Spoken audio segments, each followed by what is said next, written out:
Thank you very much.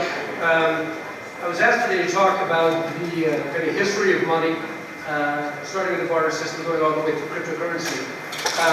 It struck me as a pretty academic topic, and I really don't want it to be academic. I want this to very quickly get into what we're dealing with now in this public market and in the cryptocurrency industry, and what lessons we can take from these historical examples and apply to kind of where we are and where we're going. So I welcome questions. We're going to try to move through some of these slides quickly and try and not bore you with the academics. I really wanted to start out with a very simple kind of history of money. Really, the earliest transactions in the economy were barter transactions. I will give you part of my buffalo that I killed in return for your 10 sticks that I can use to cook my buffalo with. Lots of problems, but it's wonderful, right? Because now I can go kill a buffalo and I can provide all the other things I need for my family with this one buffalo. The disadvantage, of course, is that it is incredibly inefficient. Enormous amount of friction in barter transactions. First of all, I have to drag my buffalo from cave to cave and sell pieces of it to different families. Second of all, I have to find people who want buffalo. If my buddy also killed a buffalo that day, that could really kill my market value of my buffalo, my ability to find people who are looking for me. And then the people that I'm dealing with need to have things that I want. Maybe I already have sticks, maybe I already have eggs, maybe I already have my vegetables. So the barter transactions are a wonderful place to start, but they really come with an enormous amount of friction, very inefficient in terms of both transactions, the volatility of prices, the stability of the economy itself. So about 3,000 years BCE, standard commodities started to emerge that were widely accepted. So cowrie shells are sort of the most famous example. Gold and other valuable resources that had independent utility, that you could mold into shapes, statues, bowls, tools. Those sort of commodities took on an independent value and were widely accepted. And that was a great advancement from bartering. Now I could trade my buffalo, my vegetables, my sticks for that commodity, and then use the commodity in turn to buy the things that I wanted. Now notice that you no longer have the problem of divisibility. Very hard to divide that buffalo. Very hard to transport that buffalo around. Now with these commodities, with cowrie shells or something, you have something that's much more transportable, much more easily transferred. So from about 3000 BC to about 600 BC is the first time we see minted coins. One of the Greek city-states comes up with this idea of, we are actually going to take one of these commodities and put a government stamp on it and make it unique and give it a defined value. And that was a wonderful advancement, right? Because first of all, you now control the supply of the money. You don't have somebody who's entrepreneurial and just going to go down to the beach for a couple of days and pick up cowrie shells and be a millionaire. You have some sort of control over the amount of currency that's out there, which again brings stability to that economy. Now, this is what I think it really is we start picking up lessons very quickly, real-world lessons that we need to apply today. First of all, there's about 3,000 years where we're trading cowrie shells. Right? I mean, how long did it take for us to figure out there's a better way to do this? And then the same lesson comes from minted coins to any sort of banknotes. Now, banknotes were actually invented about 1,000 years later in China, but they did not gain sort of widespread adoption until the 1700s, 1800s. Now, as we all know today, banknotes and dollar bills are infinitely more desirable, transferable, easier to carry around than minted coins. But for roughly 1,000 years, we were all walking around with these big, heavy coin purses. It's terribly inefficient. It was expensive. These coins are very expensive to make. So there were wonderful advancements in going from coins to bills, but again, that took 1,000 years. Interesting, back up one step. These coins were first identified historically in this Greek city-state 600 BC, but they weren't widely adopted for about 1,000 years later. So it was really sort of the Middle Ages before there was widespread buy-in, widespread adoption of the minted coins. Likewise, the banknotes were invented 800 AD, but in China, weren't in Europe, certainly were in North America, South America, until 1700, 1800s. Now we start to shift into the modern era. So we get to credit cards, the great new advancement. 1946 was the first time a credit card was issued. It was privately issued, and it really was just a bank giving you a coupon, a note, here, we're going to loan you $300, and that got institutionalized, and then legislation came in, and it became regulated. But before I started getting interested in this, I had no idea. I just assumed credit cards have been around for forever. I grew up with them. I remember going to college and the first ATMs came out, so I was alive for that transformative financial event. But credit cards didn't go way back, and that's just not the case. I mean, really, credit cards didn't come online until the 50s. Online terms that existed in the 50s. The legislation bringing these cards together was passed in 1979. Again, incredibly recent by historical standards. And then finally, the question becomes Bitcoin, or digital currencies generally. I get asked to speak on these on Bitcoin frequently and on digital currencies. And one of the, I'm very excited about it. I drank the Kool-Aid. I'm all in. I am not an unbiased person when it gets to this, but I often get paired with people who are anti-digital currency. And there's sort of this, fox and dudes screaming at each other across the stage, kind of the tension that people try to bring out. And I was with a guy last week who said, "Why are you trying to kill cash? Cash is great. Cash has been around for a long time. No one's complaining about cash. Cash works. Why are you trying to kill cash?" And my answer very simply then and now is, I'm not trying to kill cash, and no one's really trying to kill cash. The question is, to my mind, is Bitcoin or our digital currencies a significant development, significant advancement from traditional fiat currencies? And I think the answer is absolutely. Now, are we there yet? Absolutely not. Will we get to a point where digital currencies are going to replace fiat currencies issued by Socrates? I don't think so. I think there are advantages that fiat currencies have over digital currencies, or non-government digital currencies, I should say. But I think it's incredibly important to identify the advantages that these digital currencies have over all of these traditional examples that we've used as money historically. So, what is money? Again, this wasn't something I thought about until I really got into investing in crypto. I sort of assumed that money was dollar bills. I mean, yes, if you're from another country, you have different dollar bills, but it really is dollar bills and coins. Of course, we think historically, and that doesn't hold up. We forever used other things besides sovereign-issued notes for money. So I go back and do the research. In one interesting note, 50 different states in the United States, every single state defines money differently. That was just an eye-opener for me. Like, we can't even, with the United States, we can't even get together on what money means. And it's really all across the spectrum. So Merriam-Webster's gives a very helpful but general definition.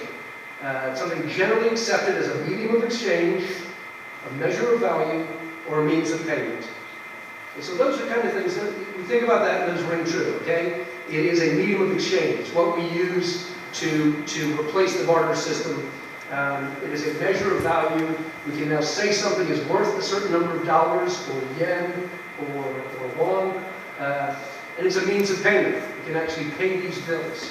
We can pay our debts. We can make exchanges through these dollars.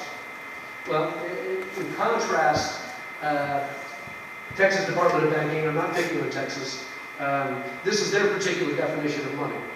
And what really has come into sort of the regulatory side of trying to find out what money is and whether or not Bitcoin is money, or these digital currencies are money, is this sense of acceptance, of adoption.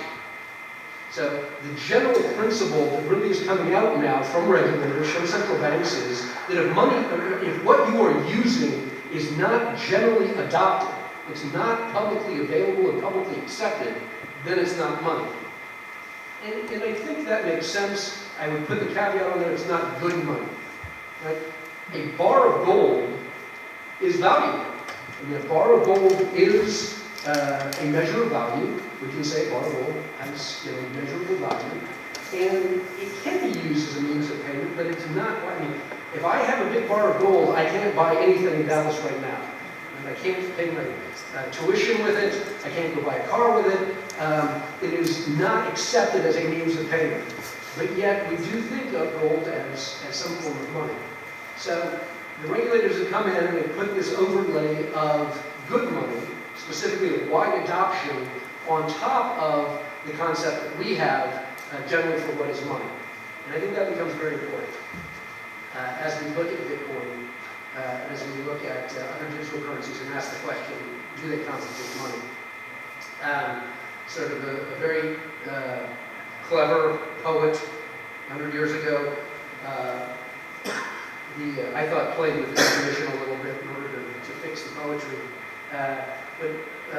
So Mills, money is a matter of functions for a medium, a measure, a standard, a store. These are the things we look for in good money. Both what Mill was talking about and then refining it another level and digging down. Money, again, really good money is generally accepted. I actually was in Japan for spring break with my kids. I've got about $30 of yen in my wallet. It is useless to me here in the United States. Right? I can't spend that yen anywhere. So it's very clearly money, it's a bill, but it's not generally accepted. So it's not good money for me right now.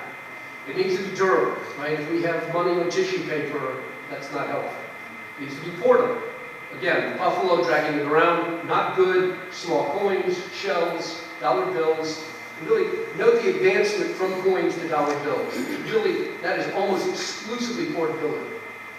It needs to be homogeneous and fungible. You need to be able to trade one for the other. They need to be interchangeable. They need to be divisible. It's incredibly frustrating to have only $100 bills in your wallet. People are like, no, this is a deli, we sell $5 sandwiches, we're not taking a $100 bill. I can't pay my parking meter a $100 bill. It needs to be identifiable. So people need to, again, this is widespread adoption. A key to adoption is people need to identify. And it needs to have intrinsic or stable value. Not helpful if something is all over the place in terms of price. That, again, undermines the nature of adoption. So let's kind of compare some of these things historically and their advantages and disadvantages. The shells had uniformity and they were easily transferred. So that was a huge advancement over the barter system. But they weren't scarce, they weren't divisible, and give a check minus on widely accepted.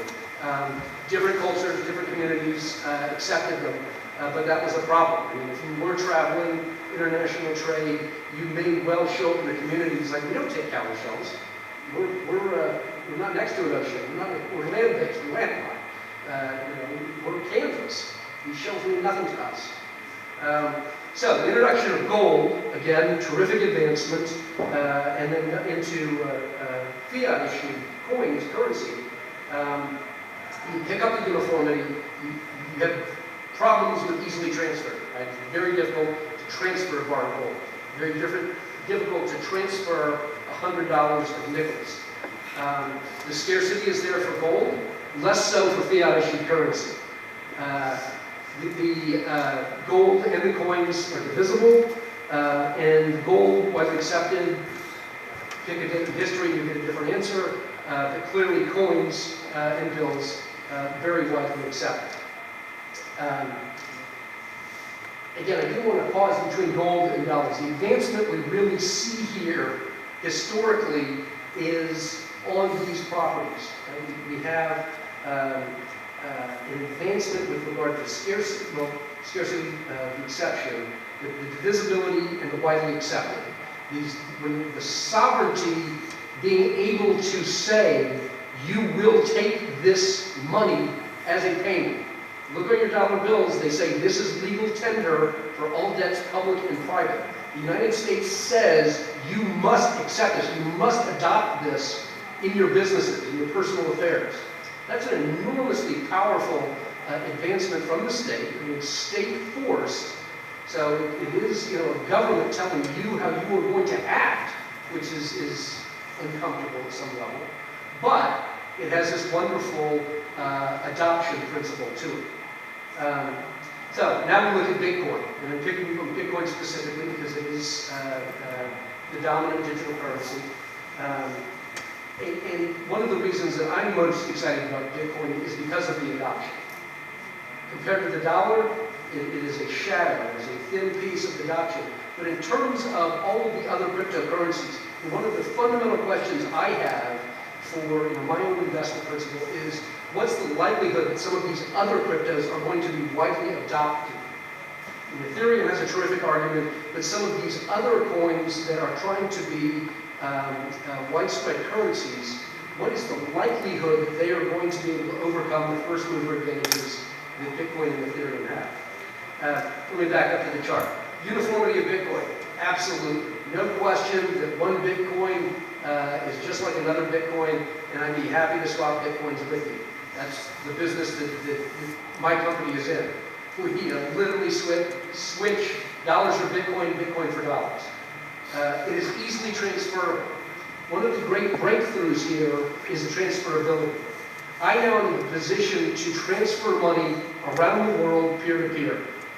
Different than, and at very low cost, different than dollar bills, very different than any sort of commodity.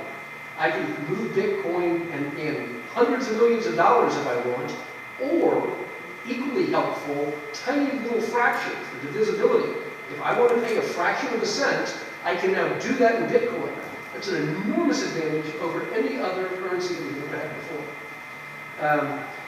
So we comment briefly on the scarcity. I mean, one of the real interesting things about Bitcoin early on to sort of the libertarian groups that were interested in Bitcoin was that Bitcoin is scarce.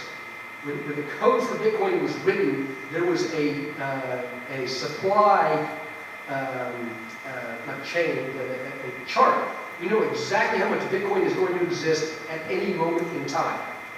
That is absolutely the opposite end of the spectrum from central banks and fiat currencies.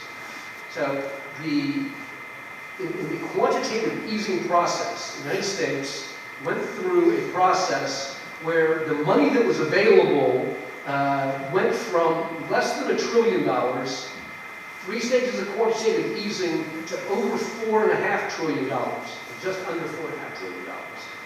So an enormous expansion. Now, that's not a criticism, it was genius, right? We are all beneficiaries of the decisions that these very smart people made with regard to quantitative easing. They manipulated the U.S. currency market in order to protect us, and I have an enormous amount of respect for that. But in a true market sense, if I was seeing this crisis coming and I had shorted the dollar, then these guys just absolutely cut me out at the knees. I had made good decisions, thoughtful analysis, I understood what was going to happen to the dollar, and then someone came in, a central authority, and manipulated that. So these banks are able to manipulate the scarcity of any given dollar. It's wonderful when it works. Quantitative easing was true genius. It is heart-crushing, I mean, really just emotionally devastating to look at Argentina, Venezuela, I mean, just what was happening in India, and their central bank decided to make small adjustments to the money supply and money forms. So some very radical things can happen when you have the centralized authority and the central banks who are manipulating the scarcity, and it's arbitrary based on their personal agendas, their national agendas. Bitcoin has an enormous advantage over those in the scarcity. We talked about the divisibility. It's easily dividable. Just add on another decimal point if necessary. But it's not widely accepted. And this is where really the rubber hits the road on Bitcoin as a currency.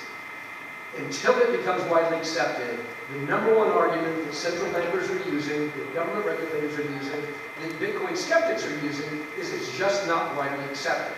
And until it's widely accepted, it's not going to. So, when's it going to be widely accepted? And that really is the $64 billion question. I found this chart to be fascinating. So this is a lot of information, and how much of it you can read from your seats. But it tracks different technologies over the last 150 years. And it looks at how quickly they got to an 80% adoption rate in US households. So, interestingly, the telephone invented in the 1860s, it took almost 100 years to get to 80% adoption. You look at the automobile, invented and then mass-produced, but it still took a good 60 years to get 80% adoption rate in US households. I do love the fact that the color TV, which I attribute to the NFL, shot up incredibly quickly in comparison to other technologies.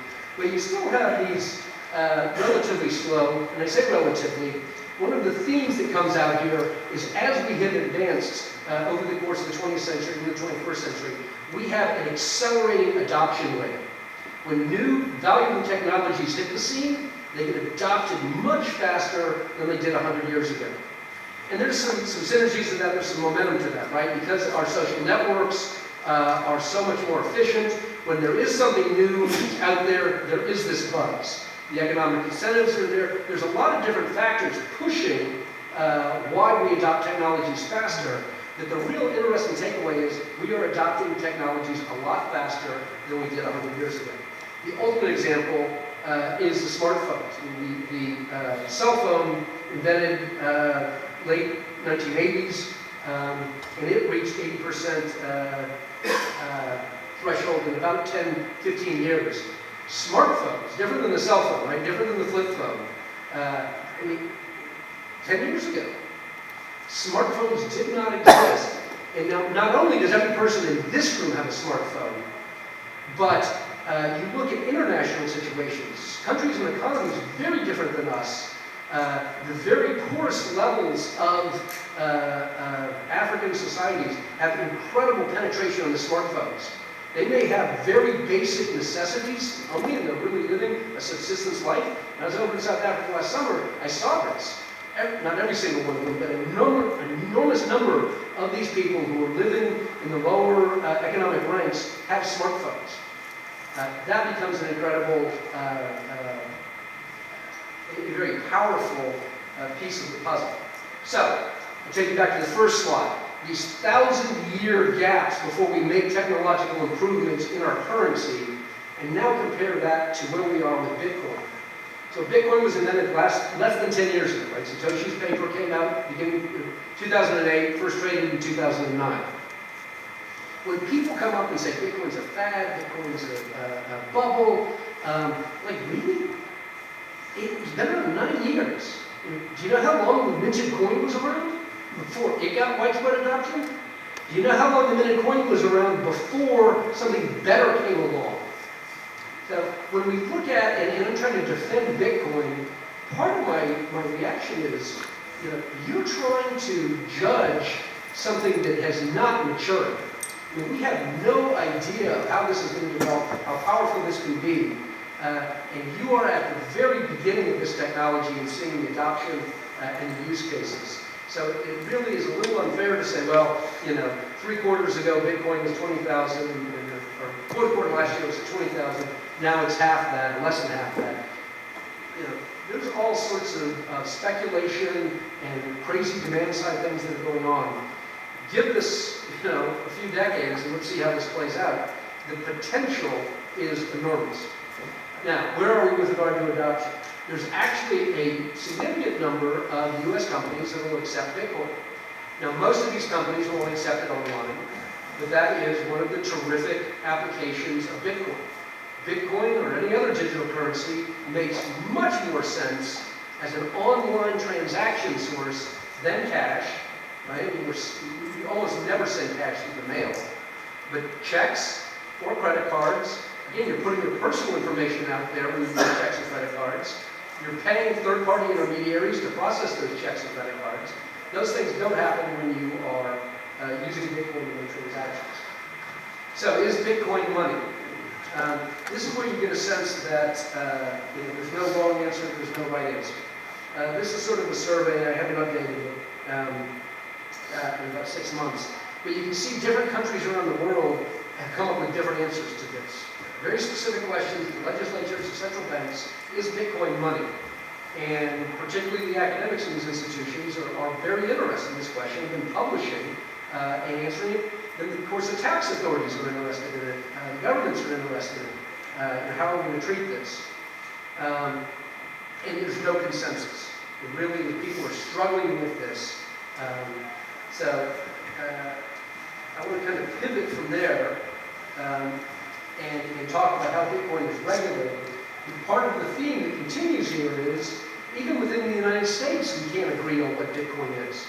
Right? So here are 6, 7, 8 different data points in the discussion of, is Bitcoin money or is it not? Just in the United States, can we as a country agree? Can we as a federal government agree? And the answer is absolutely not. We all look at Bitcoin through our own perspective, through our own lens. So IRS sees Bitcoin as a property because the IRS can process that, right? They can calculate capital gains and they can tax on capital gains. And I am here to report that they are, just having filed taxes this week, they are looking at this very sharply as property. And that is not a negotiable position. Question on that taxable gain. So if you bought $1,000 of Bitcoin, Coinbase or something like that, and the value of Bitcoin went up to $2,000. But you then use that $2,000 to buy a good or service from one of those companies. Is there a gain?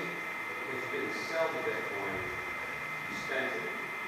So I'm not an accountant, and I am a lawyer, not a tax lawyer, so don't take this as legal advice.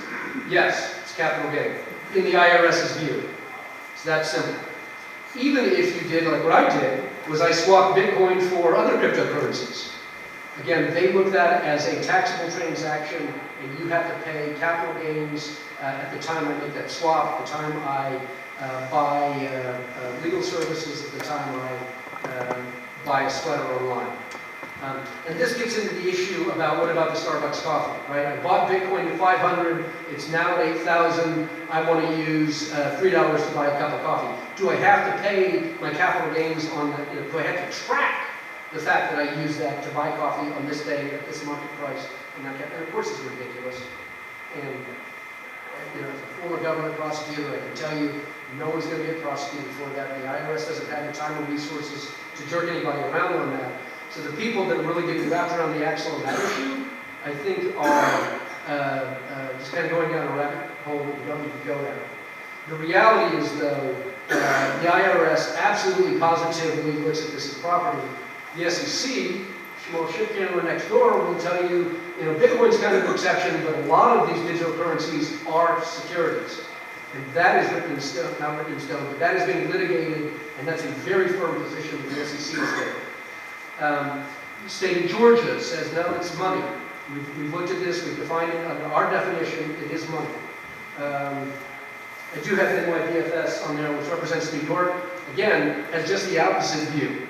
New York has a very clear definition of money. It is an instrument issued by a sovereignty for the purposes of conducting transactions. So clearly, Bitcoin not issued by a sovereignty, not money under New York's definition. That's why New York adopted this BIT license in order to regulate virtual currencies. SEC is, not SEC, well, SEC, again in the Chambers case, litigated the fact that it's a security. But the Justice Department, looking at Bitcoin and prosecuting Bitcoin distributors, has taken the position that Bitcoin is money for the purpose of unlicensed money business transmitting. So through their lens, they look at it and say it's money. CFTC, last one I'll comment on, is they just view it as a commodity. And again, no criticism to the CFTC, I do the same thing if I was them, but I look at this as just a land grab. Somebody's out there saying, we want to be relevant. Here comes digital currency. What's our position going to be on it? Do we regulate this or do we not regulate it? Well, heck yes, we regulate it. And that's the nature of the government, is I want to be relevant, I want to be helpful, I want to be powerful. Yeah, let me in the show. So the CFTC is taking the position of this commodity. A couple complaints in this. I was just talking to some people before, and they had to head out, so we'll miss the complaints, yes. But as regulators approach Bitcoin and these digital currencies, these are some of the things that I hear all the time about why Bitcoin is scary, why Bitcoin needs to be regulated. Isn't Bitcoin often used for criminal activities, and particularly sensationalized terrorist activities? These are myths. Again, my background was 10 years as a federal prosecutor. I mostly did fraud cases and anti-money laundering or money laundering cases. My prosecuting people was an anti-money laundering incentive. When you do a money laundering case, when you do a fraud case as a prosecutor, what you do is you start with the victims. You say, okay, where did you send your money? And then you trace the money. We've all heard this classic term, follow the money. Well, what does that really involve? On Law and Order, this just drives me nuts. The detective will be sitting there having a cup of coffee and say, we should grab that guy's credit card accounts. Okay, commercial break, they're eating their lunch, looking over the credit card accounts, right? That does not happen, okay? That is a 30 to 60 day process. I issue a subpoena to Visa, I issue a subpoena to the bank, to your stockbroker, your bank account, wherever that money is gone. It's 30 to 60 days before I get something back. And what do I get back? I get back, okay, I see $1 million went from my victim to this account. Now the interesting question, particularly in money laundering, is where did it go from that account? Well, it went out to 5 other financial institutions. All right, well, there are 5 more subpoenas, 5 more 30 to 60 day waiting periods, and then I trace that as long as I need to trace it. That's why it's very difficult to have these real-time prosecution of white-collar cases. We ask, why did it take so long to bring these Enron cases? Why did it take so long to pursue this Ponzi scheme? And the answer is we're sitting around waiting for these subpoenas to come back. Once we got the paperwork, it's a little bit of pencil whipping, but we can work through it. It's the delay. Now, compare that to a blockchain investigation. Okay, I know that someone stole $1 million of Bitcoin out of my wallet. Well, how did they do that? Well, they sent it to another wallet. Okay, I can find that transaction on the blockchain in 30 seconds. I look at my wallet and I see, where did it go? Okay, well now where did it go from this guy's wallet? We went to these 5 sites. Okay, well I can see that in 30 seconds. So now I'm a minute into my investigation and I'm already 2 to 4 months ahead of the white-collar prosecutor. Now I see that it went out 5, 6, 8 other hops. And people say, well, isn't this anonymous? Just because you have the wallet, you don't know who the guy is. Well, yes and no. The wallets aren't particularly or specifically at this time tied to a personal name, a personal identifying information. But every time you move that Bitcoin to another wallet, you are touching or potentially touching the traditional economy. So sooner or later, when the fraudster takes $1 million, he's going to transfer it to somebody who's going to transfer it to an exchange, to a regulated entity, to sell that Bitcoin, to turn it back into dollars or yen or whatever it is. And that exchange absolutely knows who owns that wallet, because they have anti-money laundering, know your customer obligations. If I stole Bitcoin from one of you all and used it to buy a sweater online, well, the sweater sweater manufacturer, whoever I bought from, retailer, they sent me a sweater. They not only know my name, they know my address. So they touch the traditional economy, and every time I move Bitcoin, I can trace, every time Bitcoin is moved, I can trace that on the blockchain. So yes, there are criminals who are using Bitcoin right now for these transactions. These are stupid criminals. Okay? That doesn't mean they're good. It doesn't mean they're, covering the tracks. This is a terrible way to launder money. Bitcoin is easier to launder than sovereign currencies. Again, this is the same principle. Absolutely not. When I come with a great big bag of cash and I use that to buy whatever I'm buying, a sandwich, an education, my legal fees for a lawyer defending me against money laundering, there's no way to cash or trace that cash after I make that transaction. Right? If that lawyer then uses my $10,000 to go pay rent for the year, the landlord now has $10,000 of cash.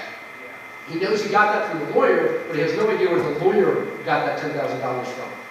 As a government, as an individual, I mean, we don't know where we are getting cash from or where our cash is going when we give it to somebody else.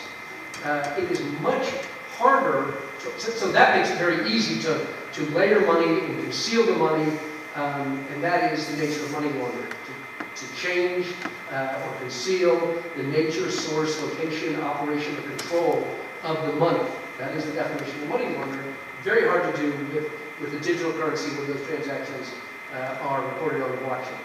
How would you approach services such as Shapeshift.io, which allow you to convert your Bitcoin, for example, into a more private asset? Sure. So you've got Bitcoin out there, public blockchain that's designed to be immutable and transparent, or get towards immutability and transparency. You've had other entrepreneurs saying that's an opportunity for us. We're going to have a private coin, or we're going to develop what we call Coinsource, a tumbler, which anonymizes the Bitcoin. So I won't get into that. But what happens is that it makes it more difficult to do that tracing exercise. So is Bitcoin absolutely unlaunderable? Absolutely not. It is just much better than fiat currency. There is the added advantage that if I know that you are sending money into a if you're converting your money from Bitcoin to a privacy coin, or if you're putting your Bitcoin into a tumbler like Shapeshift and trying to obscure and conceal what you're doing with that money, making it difficult for me to trace. There are absolutely some people who are doing that just for privacy, and they don't want the government or my company to know their business. But it is my business as a Bitcoin distributor to make sure that I'm not engaging in money laundering. So if you are doing that with our Bitcoin that you're buying from us, we will subsequently decline. First of all, we can trace that. We'll see, oh my goodness, he bought Bitcoin from us, and then he put it into a tumbler. So we will then say, we're not going to do a transaction with you again. We're just not going to take the risk to engage with you as a potential money launderer. It may be perfectly innocent, but we will just choose not to do business with you. About 2 years ago, we were looking at particularly suspicious sites, or sites we were worried about, what keeps you up at night.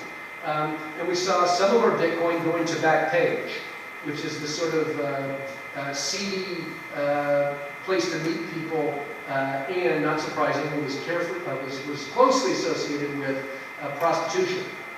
And we decided as a company that we were not going to sell Bitcoin to people who were going to send that money to Backpage. Backpage went to a Bitcoin-only revenue cycle. And at the time there was some controversy about that. That's how people want to spend their Bitcoin, let them go do that. But we decided not to. Well, 2 weeks ago, Backpage was indicted for money laundering and conspiracy to facilitate human trafficking.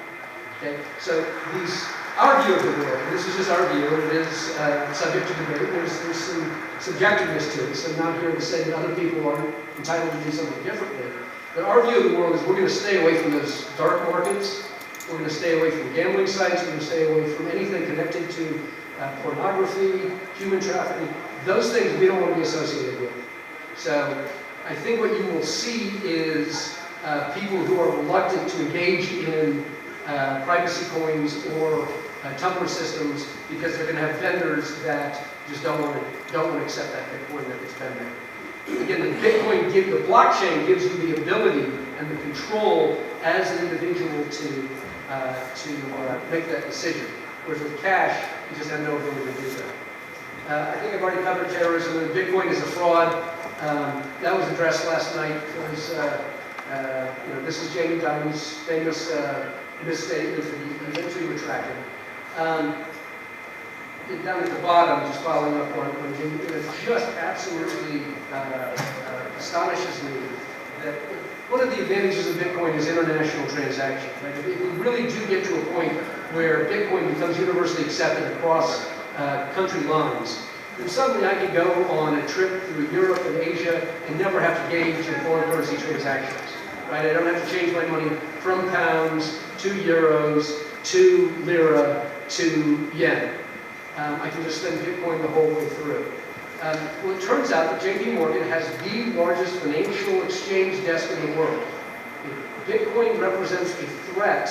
Any widely accepted digital currency represents a threat to these established FX desks. Likewise, remittances, money transfers. These guys that are charging $35 for me to wire $100 or $10,000, I mean, that's an electronic transaction. It's verified, and there's some security behind it, but it's basically an email that they are charging me $35 to send and transfer my money from maybe even my own bank account to another bank account in a financial institution. That is an enormously profitable business for these financial institutions. That goes away when you have these peer-to-peer transactions. Backing up a little bit with regard to money laundering generally, globally, I mean, this is an enormous problem. I've said for a decade now that money laundering will compete with cybercrime as sort of the crime of the 21st century. We have moved past a lot of other crimes, violent crime, drug crimes. What really scares people now are cybercrime and money laundering. That is the real threats to our society, to our economy. Most money laundering is done with United States dollars. Very, very little is done with Bitcoin. If you compare the market value of Bitcoin to the overall market value of laundering, it's just preposterous to say that Bitcoin is being used in international laundering at any sort of meaningful scale. We've already covered the issue about regarding the public interest. This backs into a little bit, it's been covered by some of the other speakers, and it's sort of a Bitcoin 101. How many people out there have actually engaged in Bitcoin transactions?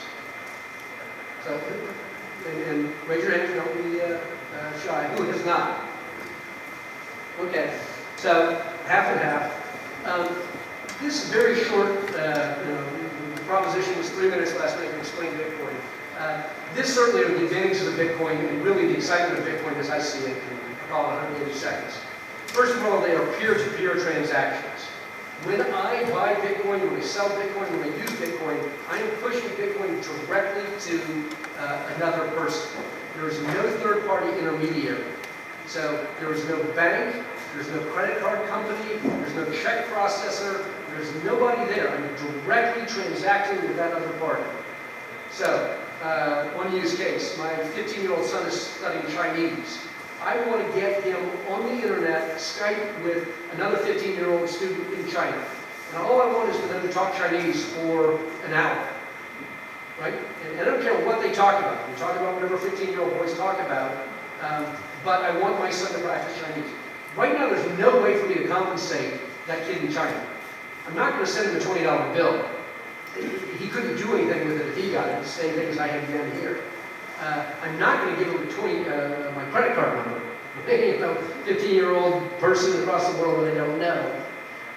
And I can't send him a check. That also is worthless to him in Beijing.